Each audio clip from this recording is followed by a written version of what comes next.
نحمده ونصلي على رسوله الكريم اما بعد فاعوذ بالله من الشيطان الرجيم بسم الله الرحمن الرحيم رب اشرح لي صدري ويسر لي امري واحلل عقدة من لساني يفقهوا قولي۔ اللہ تعالیٰ کا لاکھ لاکھ شکر ہے کہ اس نے ہمیں انسان بنایا۔ وہ چاہتا تو ہمیں کوئی جانور بھی بنا سکتا تھا، اور اس صورت میں ہماری زندگی کیا زندگی ہوتی، ہم اس دنیا کی بہت ساری چیزوں سے کیا فائدہ اٹھا سکتے۔ لیکن اس کا احسان ہے کہ باقی ساری مخلوق کو پیدا کر کے ہماری خدمت میں لگا دیا، ہمیں فائدہ پہنچانے میں لگا دیا، اور ہمیں عقل اور شعور عطا کیا۔ پھر یہ بھی فرمایا کہ میں نے تمہیں اپنے لیے بنایا، اور ہمیں اسلام جیسی نعمت عطا کی کہ جس سے ہمیں یہ پتہ چلے کہ ایک انسان بہتر سے بہتر زندگی کس طرح گزار سکتا ہے۔ آپ سب جانتے ہیں کہ انسان صرف یہ گوشت پوشت اور ہڈیوں سے مل کر نہیں بنا۔ انسان کا ایک ظاہری جسم ہے، ایک ڈھانچہ ہے، اور ایک اس کے اندر کی روح ہے۔ انسان کے جسم کو بڑھنے کے لیے زمین سے خوراک چاہیے ہوتی ہے۔ ہم مختلف چیزیں کھاتے پیتے ہیں، ہمارا جسم بڑھتا رہتا ہے، لیکن اس کے ساتھ ساتھ ہمارے اندر کی روح جب تک اس کی غذا نہ ہو اس وقت تک ہم مکمل انسان نہیں بن سکتے، خوش اور پرسکون انسان نہیں بن سکتے۔ جیسے اگر کوئی انسان کھانا چھوڑ دے تو آپ دیکھیں گے کہ اس کا جسم ایک ڈھانچہ بن کے رہ جائے گا۔ آپ نے ایسے تصویریں دیکھی ہوگی، ایسے لوگوں کو دیکھا ہوگا کہ جن کے پاس کھانا نہیں ہوتا، بھوکے ہوتے ہیں، وہ کتنے سکنی ہوتے ہیں، کتنے تھن ہوتے ہیں، کیا ان کی حالت ہوتی ہے۔ بالکل اسی طرح جو لوگ اپنی روح کو غذا نہیں دیتے، اپنی روح کو کھانا نہیں دیتے، ان کی روح بھی اسی طرح برے حال میں ہوتی ہے۔ چونکہ جسم ہمارے آنکھوں کو نظر آتا ہے، اس لیے اگر ہمارا رنگ پیلا پڑ رہا ہو، یا اگر ہماری آنکھیں اندر کو دھنس رہی ہوں، یا ہلکے پڑ رہے ہوں چہرے پر، یا اگر ہمیں کوئی اور بیماری ہو تو فوراً پتہ چل جاتی ہے۔ لیکن روح، ہماری اسپرٹ ہمارے اندر ہے، وہ نظر نہیں آتی، اس لیے وہ بیمار ہو، وہ پریشان ہو، وہ کچھ ہو تو ہمیں سمجھ نہیں آتا کہ ہمیں ہے کیا۔ ہم نے دیکھا ہوگا کہ بہت اوقات ہمارے پاس سب کچھ ہوتا ہے، لیکن اس کے باوجود ہم خوش نہیں ہوتے۔ ہمارے پاس سب کچھ ہوتا ہے، لیکن ہمارے اندر سکون نہیں ہوتا۔ ہم سکون حاصل کرنے کے لیے طرح طرح کے طریقے اختیار کرتے ہیں، کبھی میوزک سنتے ہیں، کبھی لوگوں کے بیچ میں بیٹھ کے گپ شپ لگاتے ہیں، کبھی ہم دوائیاں کھاتے ہیں، کبھی ہم سیر و تفریح کے لیے نکل جاتے ہیں، لیکن مرض اپنے حال پر ہی رہتا ہے۔ لیکن اس کے برعکس دنیا میں کچھ ایسے لوگ بھی رہتے ہیں جن کے پاس کوئی زیادہ مال نہیں ہوتا، جن کے پاس کوئی دنیا کی بہت عیش و عشرت کے سامان نہیں ہوتے، لیکن اس کے باوجود وہ اندر سے بہت مطمئن، خوشحال اور پرسکون ہوتے ہیں۔ اور اس کی ایک بڑی مثال صحابہ کرام رضی اللہ تعالی عنہ کی ہے۔ ہم دیکھتے ہیں کہ جنگ خندق کے موقع پر حضور صلی اللہ علیہ وسلم جب صحابہ کے ساتھ مل کر خندق کھود رہے تھے، اور وہ کافی بڑی تھی کہ جس میں پوری ڈچ بنا رہے تھے، اور بیچ میں کبھی پتھر آ جاتے، کبھی کچھ ہوتا، اتنے فزیکل ایگزرشن تھی، لیکن اس کے باوجود ہم دیکھتے ہیں کہ صحابہ کرام کے پاس پورا کھانا نہیں تھا۔ وہ اتنے بھوکے تھے کہ انہوں نے اپنی بھوک مٹانے کے لیے اوپر سے پتھر باندھ کے اپنے آپ کو ٹائٹ کیا ہوا تھا کہ پیٹ کے اندر بھوک کی فیلنگ نہ ہو۔ جب انہوں نے بہت تھکاوٹ اور بہت بھوک کی وجہ سے حضور صلی اللہ علیہ وسلم سے تھوڑی سی اپنی تکلیف بیان کی، تو آپ صلی اللہ علیہ وسلم نے اپنا کپڑا اٹھا کر دکھایا تو آپ کے اوپر 2 پتھر بندھے ہوئے تھے۔ لیکن اس کے باوجود وہ انتہائی مطمئن، خوشحال، پرسکون لوگ تھے اسپرچولی، اندر کے اعتبار سے۔ اس کی وجہ کیا تھی؟ اس کی وجہ یہ تھی کہ وہ فوڈ لے رہے تھے جو اللہ تعالیٰ نے انسان کی اسپرٹ کے لیے بھیجی، جو ریولیشن کے ذریعے، وحی کے ذریعے حضور صلی اللہ علیہ وسلم کو دی جا رہی تھی۔ تو بات یہ ہے کہ جب تک ہم اللہ تعالیٰ کی طرف سے آئی ہوئی آسمان کی غذا کو نہیں لیتے، اس وقت تک ہم مطمئن انسان نہیں بن سکتے، خواہ پوری دنیا ہمارے قدموں میں کیوں نہ ہو۔ میں نے پہلے بھی ایک واقعہ سنایا تھا آپ کو کہ اگر کسی انسان کے پاس دنیا کی کوئی ایک وہ بنیادی نعمت نہ ہو عام طور پر جس کا ہم سوچتے بھی نہیں ہیں، تو انسان اپنی پوری زندگی کی دولت لوٹانے کو تیار ہو جائے۔ آج آپ دیکھیں کہ دنیا میں رہتے ہوئے ہمیں کبھی خیال نہیں آیا کہ ہمارے کل کو کیا بنے گا۔ جب انسان مرنے کے بعد اللہ تعالیٰ کے پاس واپس جائے گا تو اس سے پوچھا جائے گا ان نعمتوں کے بارے میں جو بھی اللہ تعالیٰ نے دنیا میں ہمیں دی ہیں، اور پھر وہاں پر جو بھی انسان کے اوپر ذمہ داریاں یا ڈیوٹیز اللہ تعالیٰ نے ڈالی ہیں ان کا بھی حساب ہوگا کہ وہ اس نے پوری کی ہیں یا نہیں کی۔ وہاں پر اگر ہم یہ چاہیں کہ ہم سے ساری زندگی کی دولت لے لی جائے، ہمارے ماں باپ ہم سے لے لیے جائیں، ہمارے سارے بچے ہم سے لے لیے جائیں، ہماری ہر چیز ہم سے لے لی جائے اور ہمیں نجات دے دی جائے، ہمیں بچا لیا جائے، تو ایسا نہیں ہوگا۔ اس دن انسان چاہے گا کہ وہ فدیے میں دے دے اپنے ہی ماں باپ کو، اپنے ہی بچوں کو، اپنے ہی رشتہ داروں کو، اور پھر ثم ینجیہ، پھر اپنے آپ کو بچا جائے۔ کلا، ہرگز نہیں، ایسا ممکن نہیں ہوگا۔ اس لیے آج اس زندگی میں ہم پر جو ذمہ داریاں عائد ہوتی ہیں، جو اللہ تعالیٰ کی طرف سے ہم پہ فرائض عائد ہوتے ہیں، وہ ہم کو پورے کرنے ہیں۔ اس کا ایک فائدہ تو یہ ہوگا کہ ہماری اس دنیا میں ہم پرسکون ہوں گے، خوشحال زندگی بسر کریں گے، اور اس کا دوسرا فائدہ یہ ہوگا کہ جب ہم اللہ تعالیٰ کے پاس واپس جائیں گے تو ہمیشہ کی اچھی زندگی شروع کریں گے۔ اگر ہم آج کی اس زندگی کو اچھا نہیں بناتے تو کل کی زندگی اچھی نہیں ہو سکتی۔ آج کی زندگی کو اچھا بنانے کے لیے اور اس کے بدلے میں کل کی زندگی کو اچھا پانے کے لیے ضروری ہے کہ ہم اپنے فرائض پورے کریں جن کے بارے میں لازمی سوال کیا جائے گا۔ وہ فرائض دو طرح کے ہیں، دو طرح کی ڈیوٹیز ہیں ہماری۔ ایک ہماری ڈیوٹیز ہیں ہمارے رب کی طرف، اس کی عبادت کے لیے، جس کو حقوق اللہ کہتے ہیں، اور دوسری ہماری ڈیوٹیز ہیں انسانوں کے لیے۔ انسان اس دنیا میں جتنے بھی آئے ہیں زمین پر، وہ مل جل کر آپس میں رہتے ہیں، تو ہر انسان کا دوسرے انسان پر کچھ نہ کچھ حق ہے۔ اس میں جو انسانوں کا خصوصی طور پر انسانوں کے لیے جو اس کے کلوز ریلیٹیوز ہیں، جو اس کے بلڈ ریلیشنز ہیں، جو اس کا انر سرکل ہے گھر کا، وہاں سے اس کی ڈیوٹیز شروع ہوتی ہیں اور پھر وہ پھیلتے پھیلتے پوری دنیا تک جاتی ہیں۔ ان کو کہتے ہیں حقوق العباد۔ تو جو شخص بندوں کے حقوق ادا کرے گا وہی کامیاب ہوگا، اور جو بندوں کے اوپر ظلم کرے گا، بندوں پر زیادتی کرے گا، کل قیامت کے دن اس کو جواب دینا ہوگا۔ جب تک بندے کو بندہ معاف نہیں کرے گا اس وقت تک جنت میں بندہ نہیں جا سکے گا۔ تو یہ حقوق تو بہت سارے ہیں، لیکن اس وقت میں پیرنٹس کے حقوق کے بارے میں آپ سے بات کروں گی کہ ہم سب جو دنیا میں آئے ہیں اس میں ہمارے پیرنٹس کا ایک بہت بڑا کنٹریبیوشن ہے۔ انہوں نے ہمارے یہ بہت تکلیفیں اٹھائی ہیں، اس لیے ہم جنت میں اس وقت تک نہیں پہنچ سکتے جب تک کہ ہم اپنے پیرنٹس کو خوش نہ کریں، ان کو راضی نہ کریں، ان کے حقوق ادا نہ کریں، ان کے رائٹس ان کو نہ دیں۔ وہ کیا ہے؟ ان جنرل تو ہم میں سے ہر ایک جانتا ہی ہے کہ پیرنٹس کی عزت کرنی چاہیے، ان کو خوش رکھنا چاہیے، وغیرہ وغیرہ۔ لیکن آج میں قرآن پاک کی آیات اور احادیث کی روشنی میں آپ کو بتاؤں گی کہ پیرنٹس کے ساتھ ہمارا سلوک، ہمارا معاملہ، ہمارا تعلق کیسا ہونا چاہیے۔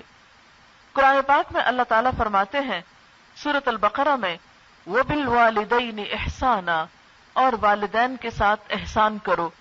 سورۃ النساء میں بھی اللہ تعالیٰ فرماتے ہیں وَبِالْوَالِدَيْنِ إِحْسَانًا، والدین کے ساتھ احسان کرو۔ سورۃ بنی اسرائیل میں فرماتے ہیں وَبِالْوَالِدَيْنِ إِحْسَانًا، اور والدین کے ساتھ احسان کرو۔ گویا قرآن پاک کی 3 سورتوں میں یہ بات کہی گئی ہے کہ ماں باپ کے ساتھ احسان کرو، ماں باپ کے ساتھ اچھا سلوک کرو۔ حضرت ابو امامہ فرماتے ہیں کہ ایک شخص نے نبی صلی اللہ علیہ وسلم سے پوچھا، یا رسول اللہ صلی اللہ علیہ وسلم، ماں باپ کا اولاد پر کیا حق ہے؟ فرمایا، ماں باپ ہی تمہاری جنت ہے، ماں باپ ہی دوزخ ہیں۔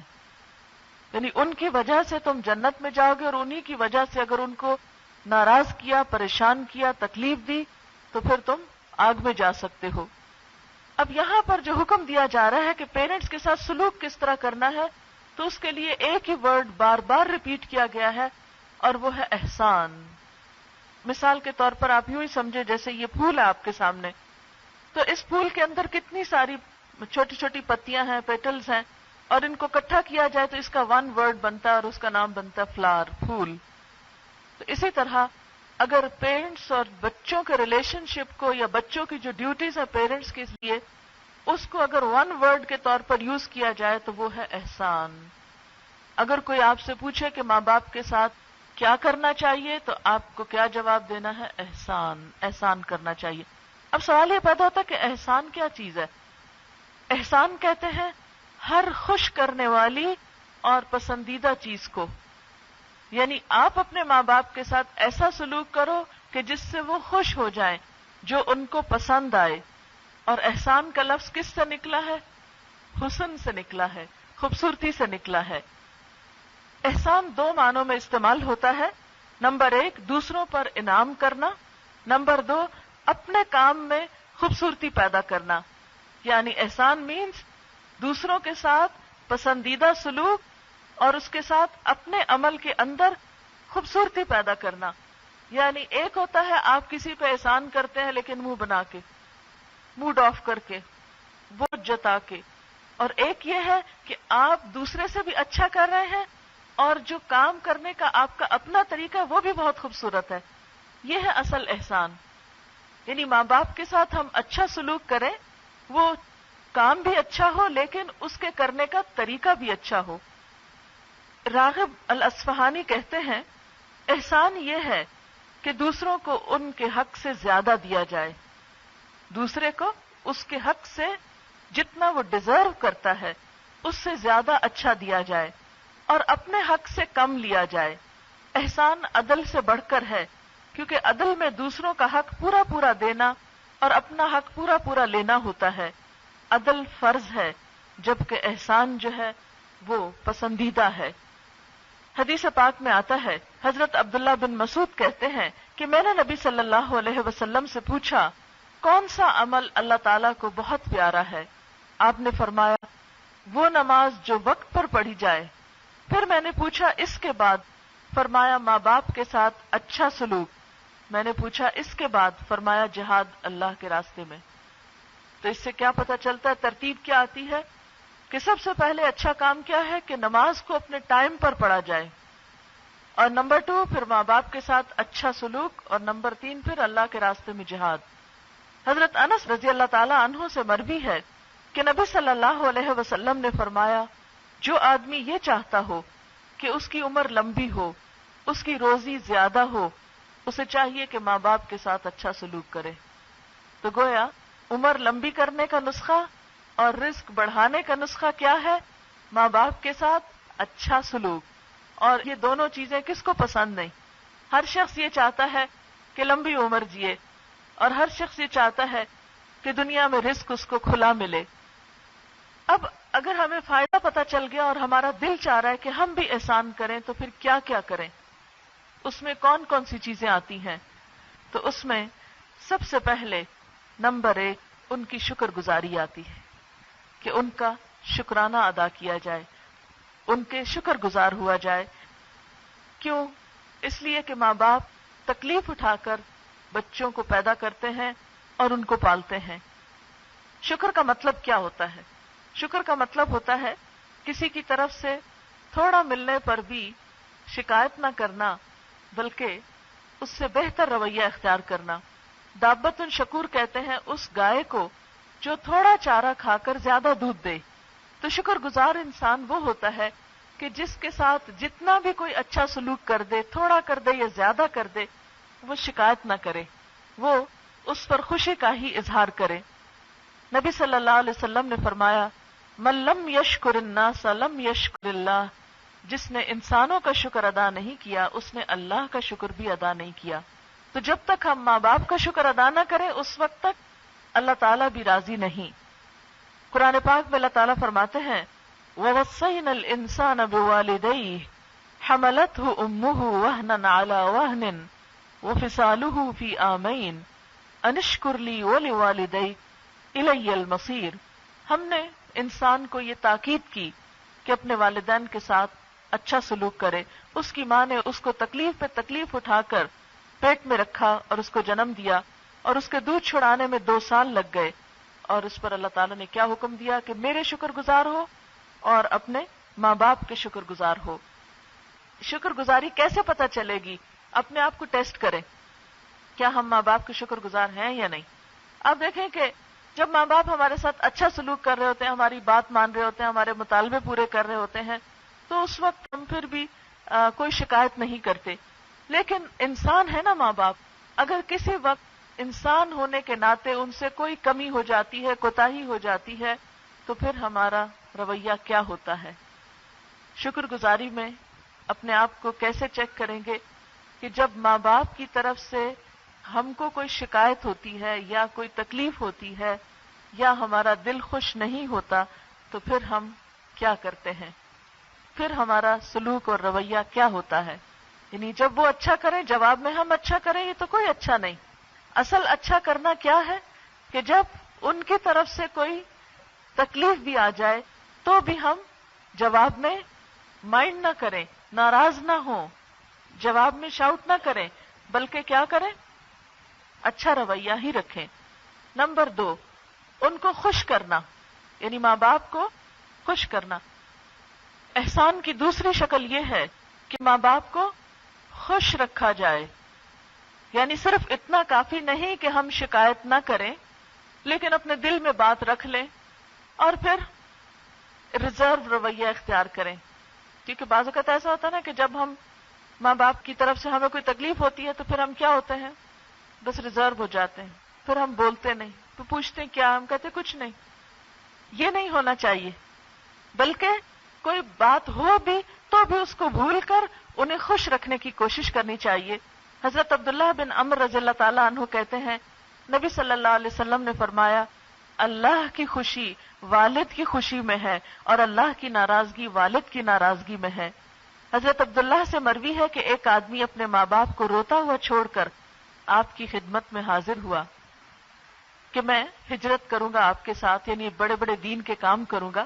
آپ صلی اللہ علیہ وسلم نے فرمایا، جاؤ اپنے ماں باپ کے پاس واپس اور ان کو اسی طرح خوش کر کے آؤ جس طرح تم ان کو رلا کر آئے ہو.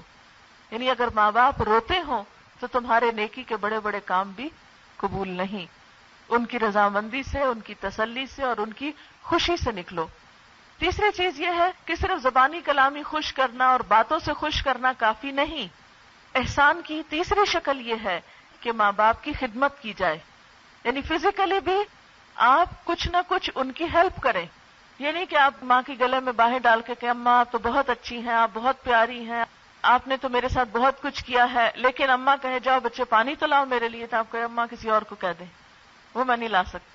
تو یہ خوش کرنا نہیں ہے کہ صرف زبان سے آپ باتیں کرتے رہیں یا کوئی لطیفے سنا کے ان کو خوش کریں، بلکہ اصل خوش کرنا کیا ہے کہ آپ ان کی خدمت بھی کریں. نبی صلی اللہ علیہ وسلم نے فرمایا، وہ آدمی ذلیل ہو پھر ذلیل ہو. لوگوں نے پوچھا، اے اللہ کے رسول صلی اللہ علیہ وسلم کون آدمی؟ اب یہ آپ کی بد دعا ہے.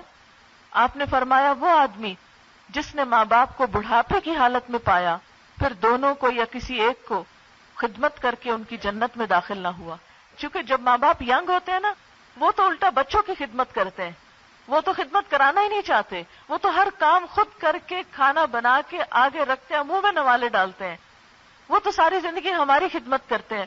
ان کو خدمت کی کب ضرورت ہوتی ہے؟ جب وہ بوڑھے ہو جاتے ہیں، کمزور ہوتے ہیں نا، ہاتھ کانپنے لگتے ہیں، چیز اٹھا نہیں سکتے، رکھ نہیں سکتے، خود چل نہیں سکتے، چھوٹی چھوٹی چیزوں میں ہماری محتاج ہو جاتے ہیں.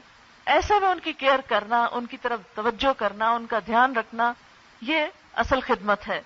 حضرت عبداللہ بن عمر فرماتے ہیں، ایک شخص آپ کے پاس جہاد میں شریک ہونے کے لیے حاضر ہوا. آپ نے اس سے پوچھا، تمہارے ماں باپ زندہ ہیں؟ اس نے کہا، جی ہاں زندہ ہیں. فرمایا، جاؤ انہی کی خدمت کرو، یہی تمہارے لیے جہاد ہے. یعنی اگر ماں باپ بوڑھے گھر میں بیٹھے ہوں تو پھر حکم کیا ہے کہ ان کو چھوڑ کر نہ نکلو، ان کی خدمت کرو، کیونکہ بڑھاپے میں خصوصی طور پر انہیں توجہ چاہیے ہوتی ہے. قرآن پاک میں اللہ تعالیٰ فرماتے ہیں، وَبِالْوَالِدَيْنِ إِحْسَانًا إِمَّا يَبْلُغَنَّ عِندَكَ الْكِبَرَ أَحَدُهُمَا أَوْ كِلَاهُمَا فَلَا تَقُلْ لَهُمَا أُفٍّ وَلَا تَنْهَرْهُمَا وَقُلْ لَهُمَا قَوْلًا كَرِيمًا. اور والدین کے ساتھ احسان کرو، اگر تمہارے پاس ان دونوں میں سے کوئی ایک یا دونوں بڑھاپے کی عمر کو آ پہنچے تو ان کو اف نہ کہو. بوڑھے والدین کو خاص طور پر اف کہنے سے منع کیا گیا ہے. کیوں؟ اس لیے کہ وہ ایک ہی بات بار بار کریں گے جس سے انسان بعض اوقات اریٹیٹ ہوتا ہے. بعض اوقات ایسی چیزیں مانگیں گے جو ان کی صحت کے لیے اچھی نہیں. بعض اوقات وہ ایسا کام کہیں گے جو آپ کر نہیں سکتے. بالکل بچوں کی طرح ہو جاتے ہیں نا. قرآن پاک میں آتا ہے وَمَن نُعَمِّرْهُ نُنَكِّسْهُ فِي الْخَلْقِ، کہ جس کو ہم لمبی عمر دیتے ہیں، زیادہ عمر دیتے ہیں، اس کی تو ہم ساخت ہی پلٹ دیتے ہیں، وہ پھر بچہ بن جاتا ہے. تو ایسے میں کیا حکم ہے؟ فَلَا تَقُل لَّهُمَا اف، ان کو اف تک نہ کہو. وَلَا تَنْهَرْهُمَا، اور ان سے جھڑک کر بات نہ کرو. وَقُل لَّهُمَا قَوْلًا كَرِيمًا، اور ان دونوں سے عزت والی بات کرو، یعنی ان سے اچھے طریقے سے بات کرو. حضرت عبداللہ فرماتے ہیں ایک آدمی آپ کی خدمت میں حاضر ہوا اور کہنے لگا میں آپ کے ہاتھ پر ہجرت اور جہاد کے لیے بیعت کرتا ہوں اور اس کے لیے اللہ سے اجر چاہتا ہوں. آپ نے فرمایا کیا تمہارے ماں باپ میں سے کوئی زندہ ہے؟ اس نے کہا جی ہاں دونوں زندہ ہیں. آپ نے فرمایا کیا تم واقعی اللہ سے اپنی ہجرت اور جہاد کا بدلہ چاہتے ہو؟ اس نے کہا جی ہاں. آپ نے فرمایا تو جاؤ اپنے ماں باپ کی خدمت میں رہ کر ان کے ساتھ نیک سلوک کرو، اس سے تمہیں ہجرت اور جہاد دونوں کا ثواب مل جائے گا. تو اس سے کیا پتہ چلتا ہے؟ ماں باپ کی خدمت کرنا جہاد کے برابر ہے اور ایک بہت ہی اعلیٰ درجے کا کام ہے. بعض اوقات ایسا ہوتا ہے نا کہ ماں باپ گھر میں بوڑھے ہوتے ہیں، ان کو کوئی دیکھنے والا نہیں ہوتا اور ہماری ساری توجہ باہر کی طرف ہوتی ہے.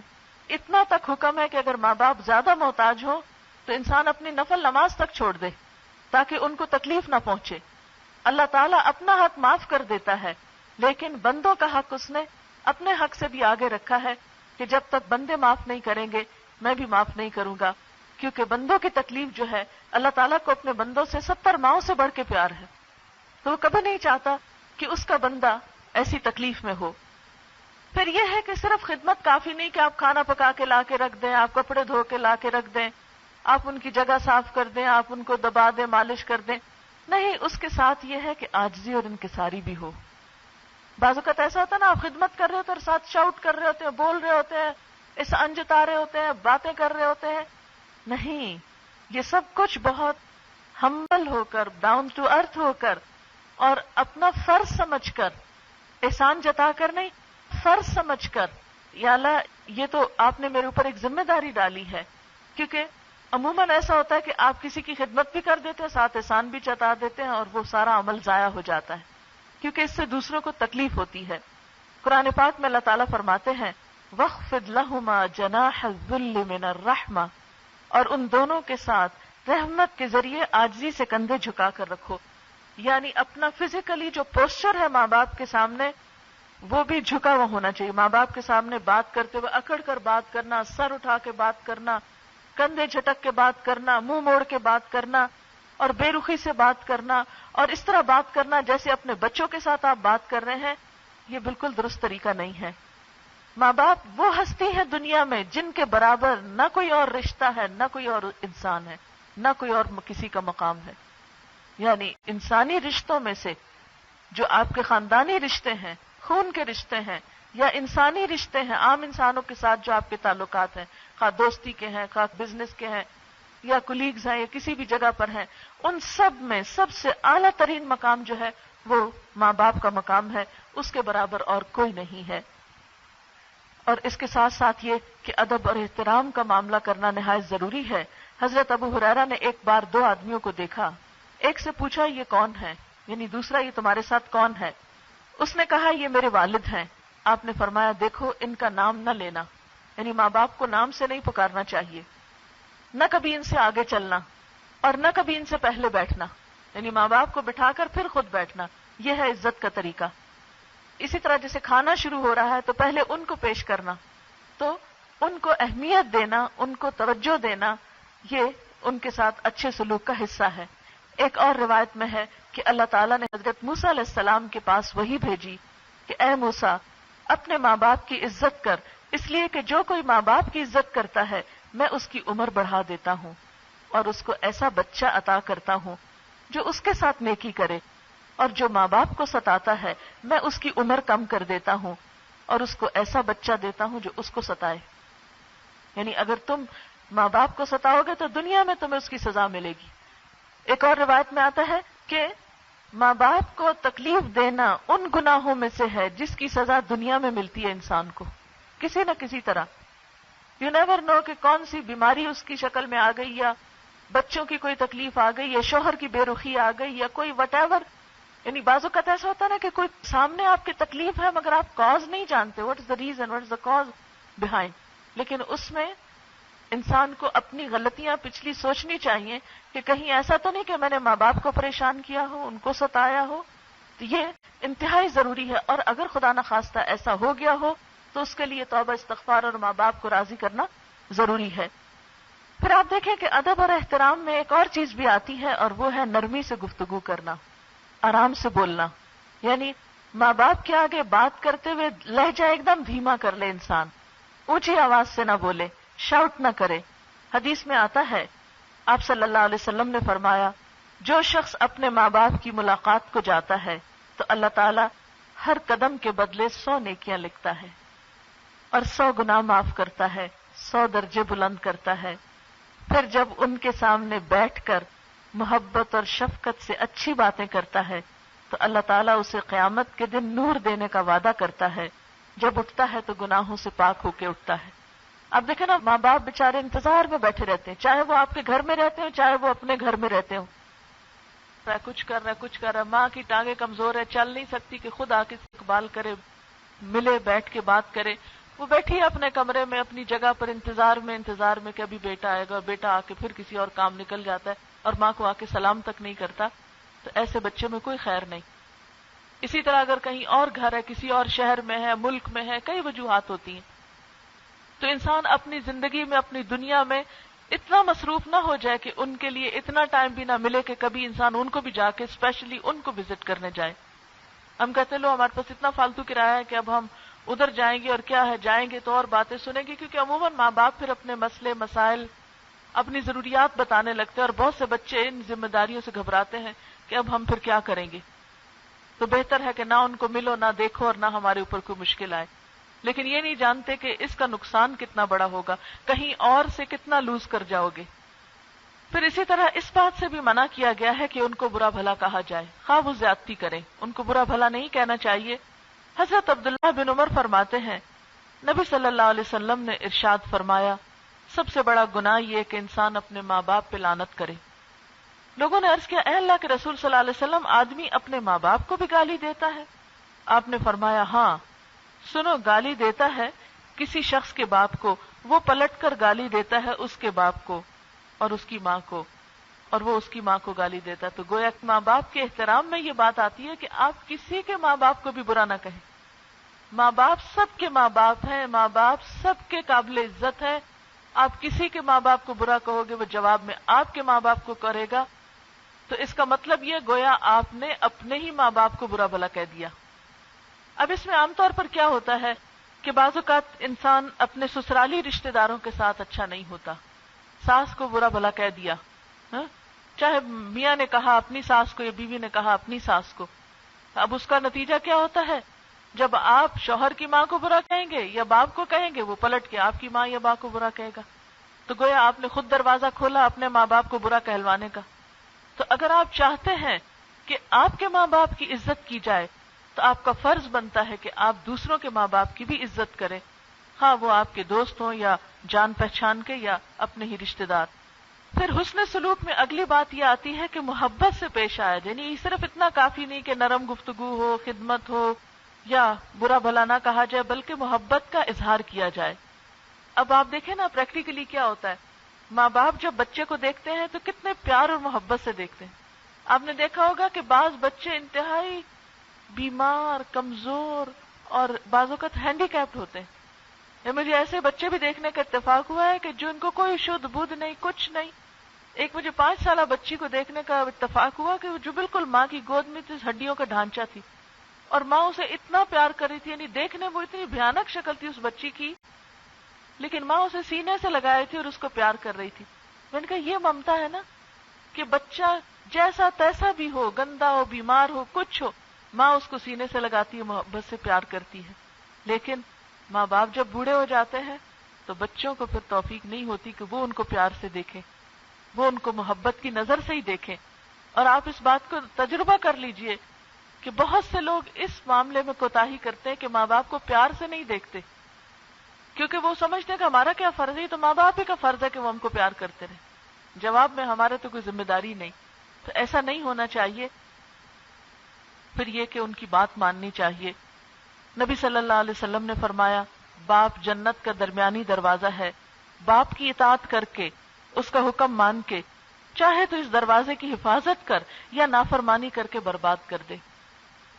اب یہ ہے کہ ماں باپ کی جو نافرمانی ہے اس کی بہت بڑی سزا ہے، اور وہ نافرمانی کس طرح ہے کہ ان تمام چیزوں میں جو اللہ تعالیٰ نے حکم دی ہیں ماں باپ کے اطاعت کرنے میں، ان میں سے کوئی کام نہ کرنا ہے، جو جتنے پوائنٹس میں نے ابھی بتائے ہیں ان کی خلاف ورزی، یا پھر یہ کہ ماں باپ کی جائز باتوں میں ان کو تنگ کرنا یا ستانا۔ حضرت ابو بکر سے روایت ہے کہ رسول اللہ صلی اللہ علیہ وسلم نے فرمایا اللہ تعالیٰ تمام گناہ شرک کے سوا بخش دیتا ہے مگر والدین کی نافرمانی، اس کی سزا جلد ہی دیتا ہے، دنیا کی زندگی میں مرنے سے پہلے ہی، کیونکہ اللہ تعالیٰ کی رضا والدین کی رضا میں ہے اور اللہ کی ناراضگی والدین کی ناراضگی میں ہے۔ لیکن اس کے باوجود بھی ایک اور چیز بھی یہ کہی گئی کہ کچھ باتیں ایسی ہیں کہ جن میں ماں باپ کی بات نہیں ماننی چاہیے، اور وہ کیا ہے؟ مثلا اگر ماں باپ کہیں کہ شرک کرو یا کفر کرو یا کوئی گناہ کا کام کرو یا تم اللہ کا حق نہ دو، تو ایسی صورتوں میں آسان طریقے سے ماں باپ کے حکم کو روک دینا چاہیے، اس میں بھی بدتمیزی نہیں کرنی چاہیے۔ قرآن پاک میں اللہ تعالیٰ فرماتے ہیں وَوَصَّيْنَا الْإِنسَانَ بِوَالِدَيْهِ حُسْنًا وَإِنْ جَاهَدَاكَ لِتُشْرِكَ بِي مَا لَيْسَ لَكَ بِهِ عِلْمٌ فَلَا تُطِعْهُمَا إِلَيَّ مَرْجِعُكُمْ۔ ہم نے انسان کو ماں باپ کے ساتھ بھلائی کرنے کی وصیت کی، اگر تیرے ماں باپ تجھے میرے ساتھ شریک کرنے کو کہیں تو ہرگز اس بات میں ان کی اطاعت نہ کرنا، تم سب نے میرے پاس ہی واپس آنا ہے۔ یعنی اگر ماں باپ شرک کرنے کا کہیں تو پھر ان کی بات نہیں ماننی ہوگی، کیونکہ اصل حکم تو اللہ کا ہے۔ ایک اصول ہے، حدیث میں آتا ہے کہ مخلوق کی اطاعت میں اللہ کی نافرمانی نہیں کی جا سکتی، یعنی لوگوں کی باتیں مانتے مانتے اللہ کو ناراض نہیں کرنا چاہیے۔ اور اسی طرح اللہ تعالیٰ کی اطاعت کرتے وقت اگر مخلوق کوئی ناراض ہوتی ہے تو کوئی بات نہیں، اللہ تعالیٰ ہی کے پاس ہم سب نے واپس جانا ہے، پھر اصل سزا اور جزا تو اس کے ہاتھ میں ہے، اس لیے وہ بڑی ہستی ہے، اس کو راضی رکھنا ہم سب پر لازم ہے۔ پھر ماں باپ کے ساتھ اچھا سلوک کرنے کی ایک اور قسم کیا ہے؟ ماں باپ کی ضروریات کا خیال رکھا جائے، ان کے اوپر مال خرچ کیا جائے۔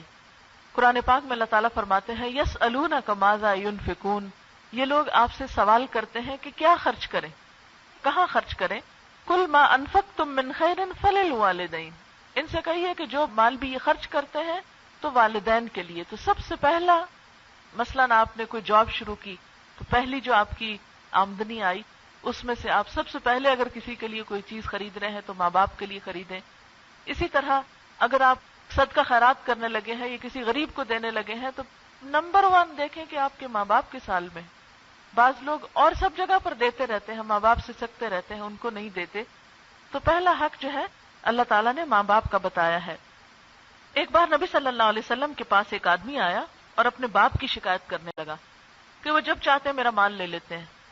آپ نے اس آدمی کے باپ کو بلایا، کیونکہ ایسا ہوتا نا جب ایک بندہ شکایت کرے تو صرف اس کی بات پہ فیصلہ نہیں کرنا چاہیے، دوسرے کو بلا کے پوچھ لینا چاہیے۔ آپ نے اس کے باپ کو بلایا، لاٹھی ٹیکتا ہوا ایک بوڑھا کمزور شخص آیا۔ آپ نے اس سے پوچھا کہ یہ کیا معاملہ ہے؟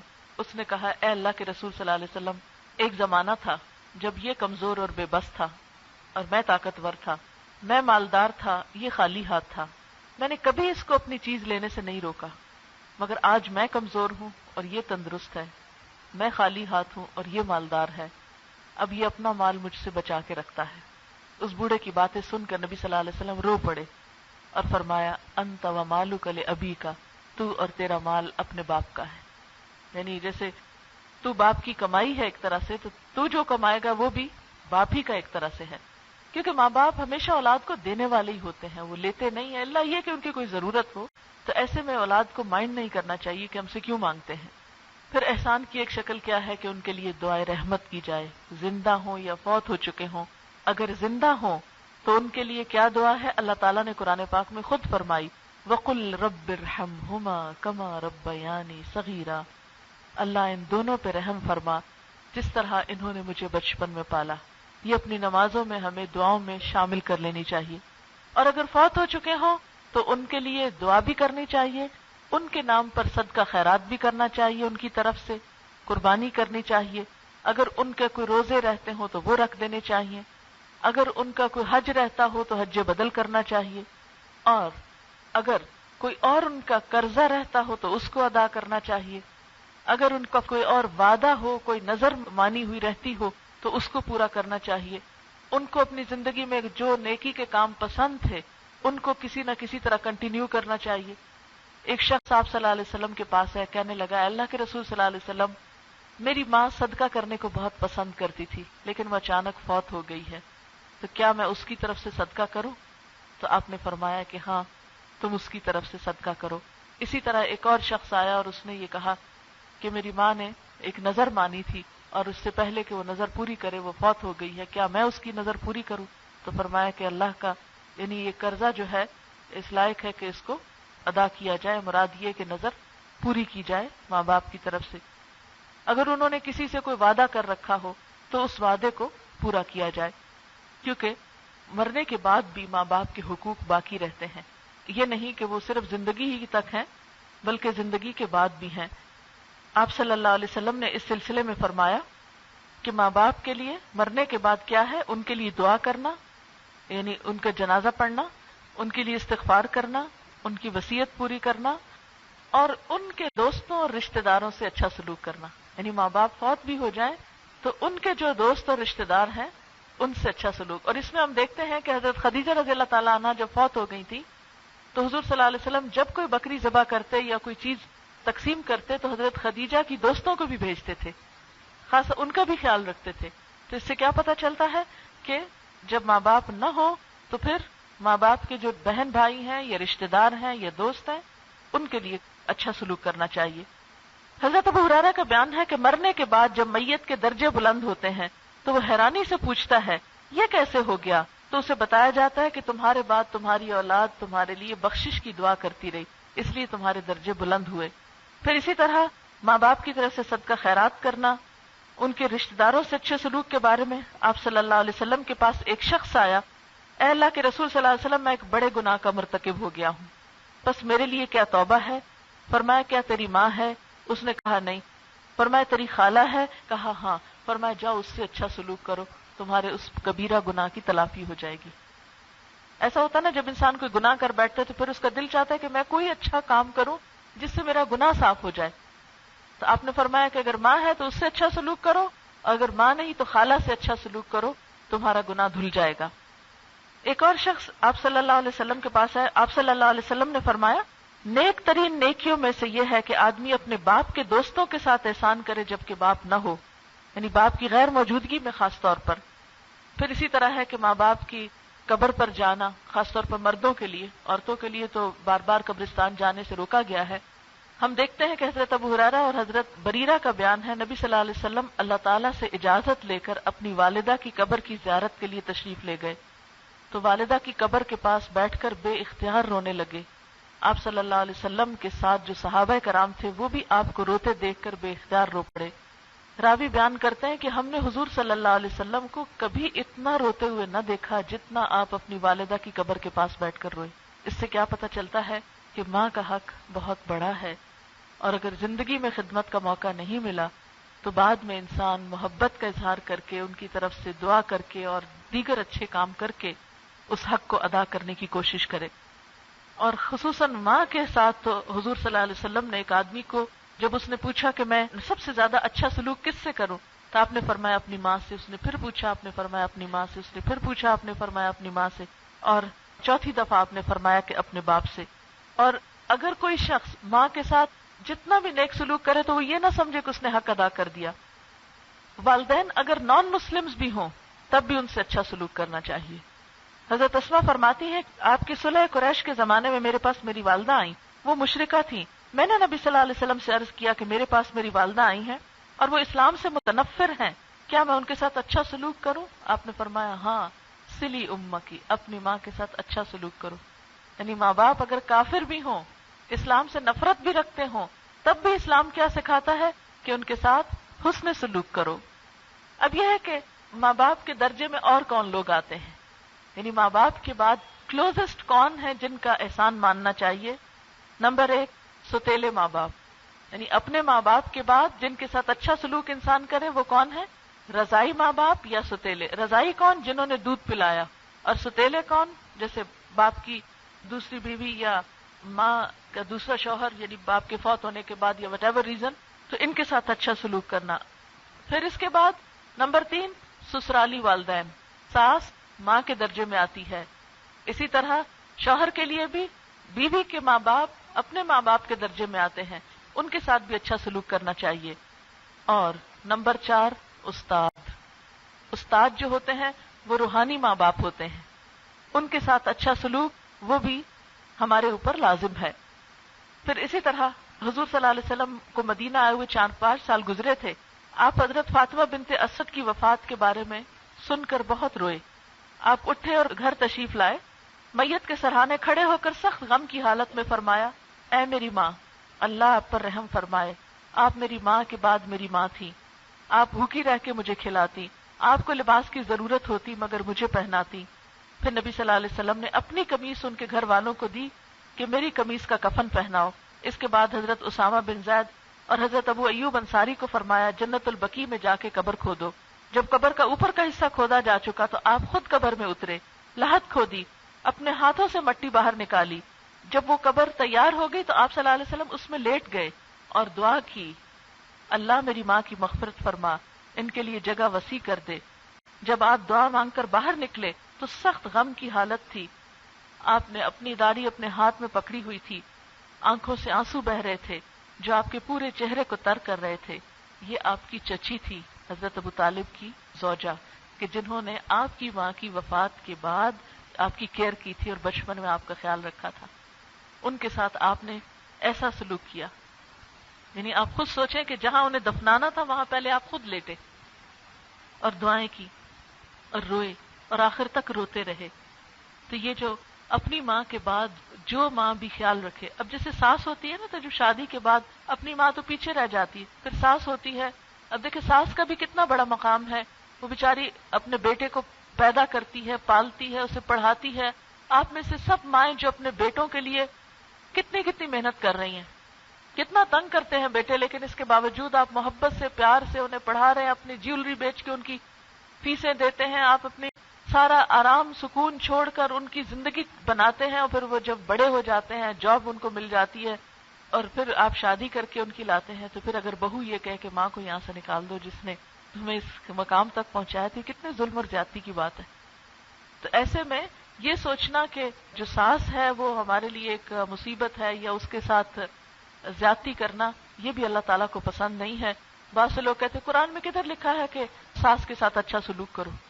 تو بات یہ ہے کہ ساس آتے ہی ماں کے درجے میں، جہاں ماں کے ساتھ اچھا سلوک ہے تو وہاں ساس کے ساتھ بھی اچھا سلوک ہے، کیونکہ اپنی ماں کے بعد جو شوہر کی ماں ہے وہ بھی قابل احترام ہے، اور اس کی بھی عزت کرنی چاہیے، اور اس کا بھی دکھ درد محسوس کرنا چاہیے، اور اس کا بھی خیال رکھنا چاہیے۔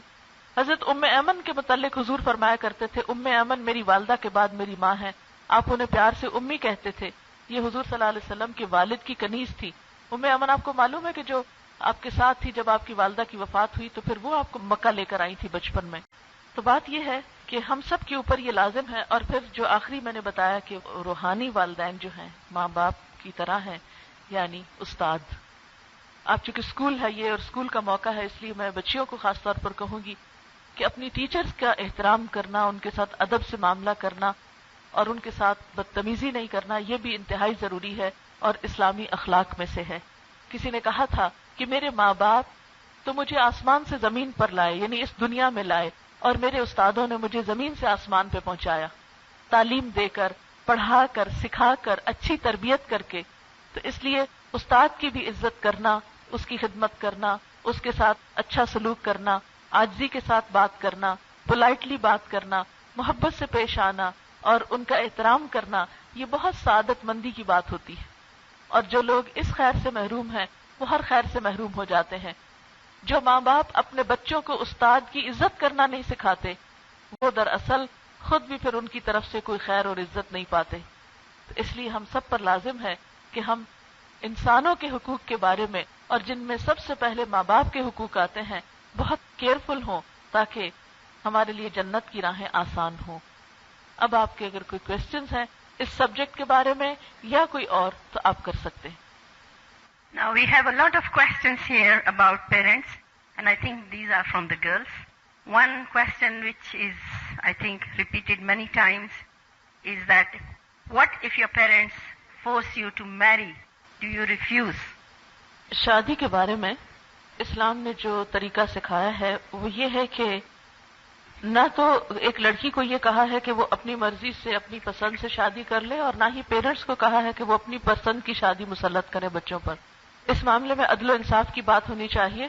اگر اس معاملے میں ماں باپ کوئی زبردستی کر رہے ہوں یا زیادتی کر رہے ہوں یا کوئی غلط بات کر رہے ہوں، تو ایسے میں بجائے اس کے کہ انسان ان کے ساتھ روڈ ہو، ان کے ساتھ زیادتی کرے، جواب میں بدتمیزی یا گستاخی کرے، تو ایسے میں دوسرے رشتہ داروں کو اور دوسرے جو آپ کے چچا، ماموں، خالہ، بہن، بھائی اور فیملی ممبر جو ہیں، ان کے ساتھ جو آپ کی بات سننے کو تیار ہوں، اپنا مسئلہ بیان کر کے ان کو کنونس کر کے پھر آپ پیرنٹس کو منوا سکتے ہیں اگر آپ سمجھتے ہیں کہ آپ کے ساتھ زیادتی ہو رہی ہے.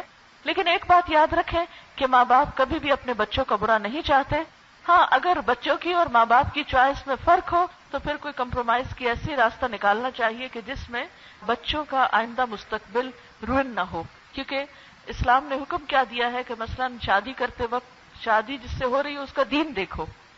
اگر ایک لڑکی یہ کہتی ہے کہ وہ کسی نان مسلم سے شادی کرنا چاہتی ہے اور ماں باپ نہیں مان رہے، تو یہاں بظاہر تو یوں لگ رہا ہے کہ جیسے ماں باپ زیادتی کر رہے ہیں، حالانکہ ماں باپ زیادتی نہیں کر رہے، وہ بچے کے فائدے ہی کے لیے ایک چیز اس کو بتا رہے ہیں.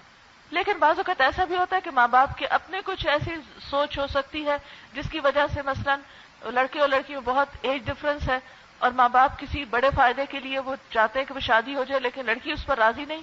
تو اسلام نے جبر اور زبردستی کرنے کا بھی حکم نہیں دیا. ایسے میں جیسے میں نے آپ کو بتایا ہے کہ کسی اور سے بات کر کے تو ماں باپ کے ساتھ آسان طریقے سے اس مسئلے کو حل کیا جائے.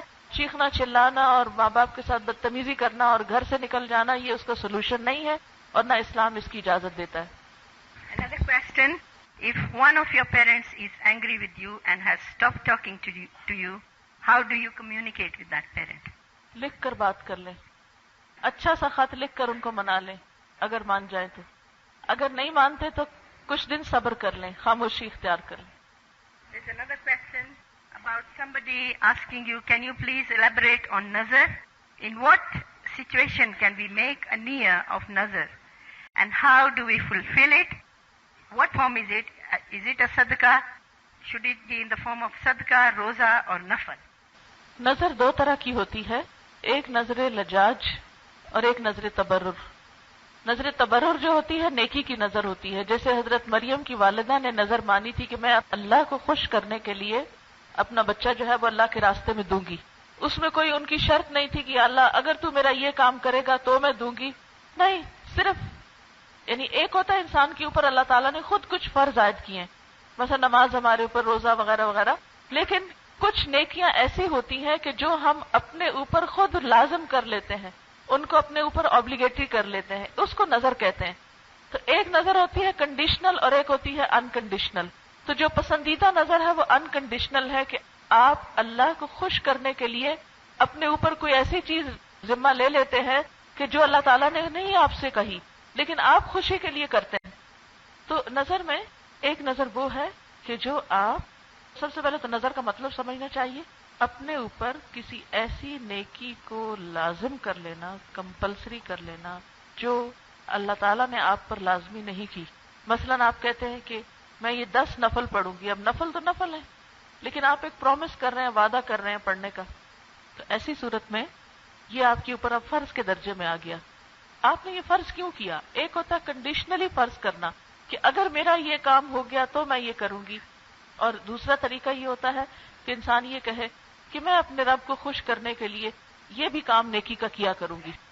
مثلا آپ یہ سوچتے ہیں کہ اگر اللہ تعالیٰ مجھے پیسے دے میں عمرہ کرنے جاؤں گی. عمرہ فرض عبادت نہیں ہے، نفل عبادت ہے. اب یہ ہے کہ جب آپ نے اپنے ساتھ ایک پرومس کر لیا کہ یہ پیسے میرے پاس اتنے ہو گئے تو میں جاؤں گی، تو اب یہ کیا ہے آپ کے اوپر لازم ہو گیا، فرض کے درجے میں آ گیا. اس کا پورا کرنا بہت ضروری ہے. یہ ایک طرح کا اللہ تعالیٰ کے ساتھ پرومس ہو جاتا ہے. لیکن اگر کوئی شخص ایسا پرومس کرتا ہے کہ جس سے جو کنڈیشنل ہے کہ اگر مثلا اللہ تعالیٰ نے مجھے بچہ دیا تو میں روز 2 نفل پڑھوں گی، مثلا اگر میرا یہ کام ہو گیا، تو اس کے بارے میں حدیث میں آتا ہے کہ ایسی نظر ماننا تقدیر کو نہیں بدلتا. ہاں، اس سے کچھ مال بخیل سے نکلوا لیا جاتا ہے. یعنی ایک شخص ویسے نہیں نیکی کرنے والا ہوتا، لیکن وہ پریشر میں آ کے ایک نیکی اپنے لیے لازم کر لیتا ہے تو وہ کر لیتا ہے. تو اس میں یہ ہے کہ جو پسندیدہ ہے وہ تو نظر تبرری ہے کہ اللہ کی رضا کے لیے کچھ نظر مان لینا، اور اگر مان لی تو پھر اس کو پورا کرنا ضروری ہے، ورنہ اللہ سے پرومس کر کے پھر توڑنا جو ہے وہ بہت بدترین قسم کی بدعہدی ہے. I have a few questions here. ایک ہے کہ کسی نے سوال کیا ہے کہ میری بیٹی کسی بینک میں کام کرنے والے سے انکار کر رہی ہے کیونکہ وہ کہتی ہے کہ یہ اسلام کے خلاف ہے. آپ کی کیا رائے ہے؟ ٹھیک کہتی ہے، اس لیے کہ بینک میں انٹرسٹ کا کام ہوتا ہے، اور اگر ایک لڑکی اپنے لیے نہیں پسند کرتی کہ وہ ایسی جگہ پر جائے جہاں انٹرسٹ کی منی اس کے گھر میں آتی ہے، تو شادی سے پہلے تو ایک لڑکی کے پاس چوائس ہے، وہ انکار کر سکتی ہے. ڈیکوریٹو پیسز کیا گھر میں رکھنے جائز ہیں؟ کیونکہ کئی لوگ کہتے ہیں کہ یہ پیس آف آرٹ ہے اور ہمیں ایسے کے پیسز بہت پسند ہیں. ڈیکوریٹو پیسز جیسے کہ ووڈ کارونگز ہو، اسٹیچوز آف ہیومنز، یہ کیا ڈیکوریشن جائز ہے؟ پیسز کے بارے میں بات ہو رہی ہے. ڈیکوریشن پیسز میں 2 طرح کے ہوتے ہیں. ایک تو جس میں کوئی اسٹیچوز وغیرہ نہیں ہیں وہ آپ رکھ سکتے ہیں، لیکن جہاں پر اسٹیچوز ہوں وہ آپ نہیں رکھ سکتے. کیوں؟ اگر آپ جاننا چاہیں تو کسی مندر کا وزٹ کر کے آئیں کہ کیوں. مجھے کبھی سمجھ نہیں آتی تھی کہ کیوں اللہ تعالیٰ منع کرتے ہیں کہ یہ مطلب بت وغیرہ جو گھروں میں نہیں ہو. وہ تو مجھے سمجھ نہیں آتی تھی، لیکن ریسنٹلی میں نے ایک مندر کو وزٹ کیا، اور جس طرح لوگ ان بتوں کے آگے ان کی سیوا کر رہے تھے، یا جس طرح ان کے آگے کھانا رکھا ہوا یا پھول پہنائے ہوئے یا خوبصورت طریقے سے ان کو وہ ڈیکوریٹ کیا ہوا اور ان کے آگے سجدہ کر رہے، تو اس سے مجھے سمجھ میں آیا کہ آہستہ آہستہ یہ چیزیں جب انسان کو اٹریکٹ کرتی ہیں تو پھر انسان شرک کی طرف جاتا ہے. تو اسٹیچوز اسلامک کلچر نہیں ہے. ایک مسلمان کا گھر اور ایک نان مسلم کے گھر میں بیسک بڑا فرق یہی ہوگا کہ آپ نان مسلم کے گھر میں مثلا کسی بھی شرک کرنے والے کے گھر میں جائیں گے تو آپ کو دروازے پر ہی کوئی نہ کوئی اسٹیچو استقبال کرتا ہوا ملے گا، جیسے کہ ان کے مندر میں ہوتا ہے. اگر اسٹیچوز سے خوبصورتی ہوتی تو ہماری مسجدیں اس سے خالی نہ ہوتی. اللہ کے گھر اسٹیچوز سے خوبصورت بنائے جاتے، لیکن وہاں نہیں رکھے ہوئے. تو پھر ہمارے گھروں میں، یعنی اگر اللہ تعالیٰ اپنے گھر میں اسٹیچوز کو پسند نہیں کرتا تو ہمیں بھی اپنے گھروں میں ان کو پسند نہیں کرنا چاہیے، اور ان سے گھروں کو ڈیکوریٹ کرنے کی بجائے ان چیزوں سے ڈیکوریٹ کرنا چاہیے کہ جو مثلا کسی خوبصورت پھولوں کی یا سینریز ہیں، جیسے خوبصورت سینز ہیں جس میں کوئی ہیومن فگر نہیں ہے، کوئی جانور وغیرہ نہیں. تو ایسی بھی بہت سی خوبصورت جگہیں ہو سکتی ہیں کہ جن کی تصویروں سے ہم اپنے گھر کو سجا سکتے ہیں. اور دوسرے گھروں میں ایسے بھی ہوتا ہے کہ وہ اپنے بچوں کی، اپنے شاید گزرے ہوئے ماں باپ. جی ہاں، اس میں یہ ہے کہ جیسے کیمرے کی فوٹو ہے تو اس کے بارے میں آتا ہے کہ یہ امیج ہوتا ہے، اور امیج جو ہے اس کو پرزرو کر لیتے ہیں، لیکن اس کو بھی لٹکانا نہیں چاہیے، کیونکہ اس جگہ پر رحمت کے فرشتے نہیں آتے جہاں پر تصویر ہوتی ہے. مثلا خدا نخواستہ اگر ایک شخص کے کمرے میں یہ سب لٹکا ہوا اور وہاں اس کی جان نکلنے لگی ہے، اس کی موت آ رہی ہے، تو کون جان لینے کے لیے آئے گا؟ سوچنا چاہیے. تو ایسے میں ہمیں اپنے بیڈ رومز اور ان جگہوں سے ایسی چیزیں ہٹا دینی چاہیے تاکہ فرشتوں کے آنے میں رکاوٹ نہ ہو. واضح حدیث میں آتا ہے کہ ایک دفعہ حضرت جبریل علیہ السلام جو تھے آنے میں دیر ہو گئی، تو آپ نے پوچھا جب وہ آئے کہ آپ کیوں تاخیر سے آئے، تو انہوں نے یہ کہا کہ میں اس لیے لیٹ آیا ہوں کہ آپ کے جو بیڈ تھا اس کے نیچے چھوٹا کتے کا بچہ تھا، تو جہاں کتا اور تصویر ہو ہم وہاں نہیں آتے. کتا گھر سے باہر تو حفاظت کے لیے آپ رکھ سکتے ہیں گیٹ پر، گیٹ کے آس پاس، لیکن اپنے گھر کے اندر کے حصے میں اس کو نہیں لائیں.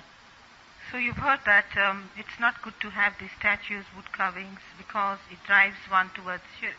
میرا آپ سے ایک سوال ہے کہ ہم نے بچپن میں سنا ہے کہ جب ہمیں پیریڈز ہوتے ہیں تو ہمیں ہمارا گندا خون دھونا چاہیے.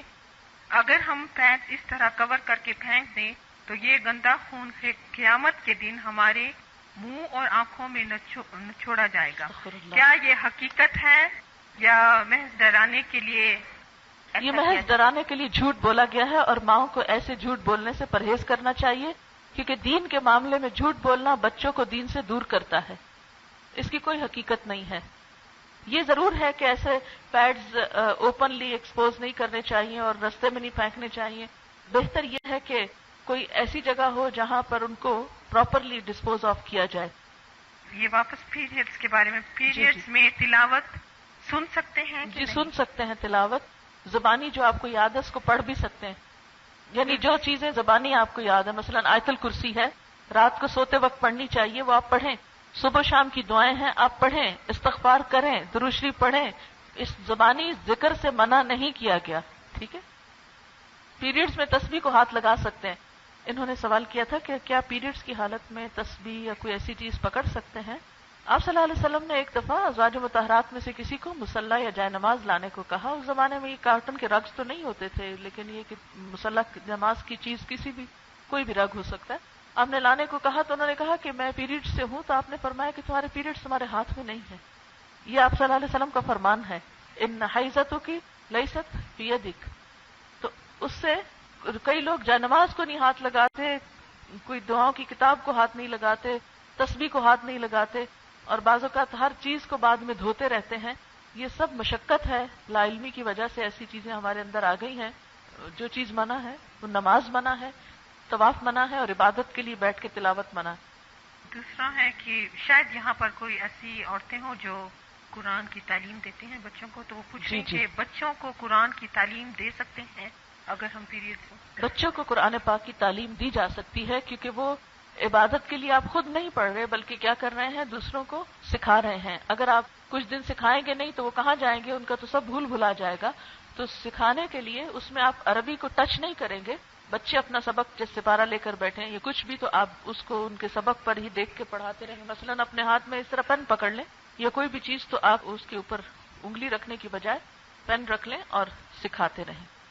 اور مجھے لگتا ہے آپ نے یہ پہلے بھی بتایا تھا، جی جی، اگر عورتیں لڑکیاں قبرستان پہ جا سکتی ہیں، کیونکہ یہاں پر نیروبی میں عورتوں کو روکا جاتا ہے، جی کثرت سے عورتوں کا جانا منع ہے قبرستان میں، لیکن عبرت کے لیے اکا دکا کبھی قبرستان کی دیوار کے پاس کھڑے ہو کر دعا کر لینا، یا اگر آپ گاڑی پہ گزر رہے ہیں یا پیدل گزر رہے ہیں اور قبرستان کے پاس سے گزرے ہیں تو ایسی صورت میں رک کے دعا کر لینے میں حرج نہیں ہے۔ اور قبروں پر پھول تو زندہ لوگوں کے لیے ہیں، مردے بیچارے کیا کریں گے ان پھولوں کو، تو ویسٹ آف منی ہے۔ تو کوئی بھی چیز ویسٹ نہیں کرنی چاہیے، ان کو اندر کوئی فائدہ نہیں ان اوپر کے پھولوں سے۔ Now there's this question here, it says, if your mother takes drugs, what are you supposed to do, and you know that paradise lies under the feet of the mother? آپ اپنے حقوق پورے کرتے رہیں۔ جیسے اگر یہ بالکل ایسا ہی کوشچن ہے جیسے حضرت اسما نے کہا تھا کہ اللہ کے رسول صلی اللہ علیہ وسلم، میری ماں آئی ہے، مجھ سے کچھ مدد چاہتی ہے، حالانکہ وہ شرک کرتی ہے اور اسلام سے نفرت رکھتی ہے، تو میں کیا اس کے ساتھ اچھا سلوک کروں؟ تو آپ نے فرمایا تھا سلی امہ، کہ تم اپنی ماں کے ساتھ اچھا سلوک کرو۔ وہ ان کا عمل ان کے ساتھ ہے، لیکن ہماری ڈیوٹی ہم پر ہے، ہمیں اپنا کام کرنا ہے۔ اور ہو سکتا ہے کہ ماں کچھ ایسے غموں دکھوں کی وجہ سے ہی ڈرگز لے رہی ہو کہ بچوں نے اس کو ستایا ہو یا شوہر کی طرف سے اس کو خوشی نہ ملی ہو۔ اگر ایک عورت اپنے شوہر کی طرف سے دکھی ہے اور بچے اس کو خوش کر دیتے ہیں تو وہ سارے غم بھول جاتی ہے، لیکن اگر بچے بھی پھر آگے سے ایسے ہی ہوں تو پھر ماں ڈرگز نہ لے گی تو کیا کرے گی؟ تو اگر وہ لے رہی ہے تو آپ اس کو اتنا پیار اور توجہ دیں کہ وہ چھوڑ دے۔ ایسی صورت میں تو اور زیادہ ہیلپ کرنے کی ضرورت ہے ماں کو۔ وآخر دعوانا ان الحمد للہ رب العالمین۔ سبحانک اللہم و بحمدک، نشہد ان لا الہ الا انت، نستغفرک و نتوب الیک۔ والسلام علیکم ورحمۃ اللہ وبرکاتہ۔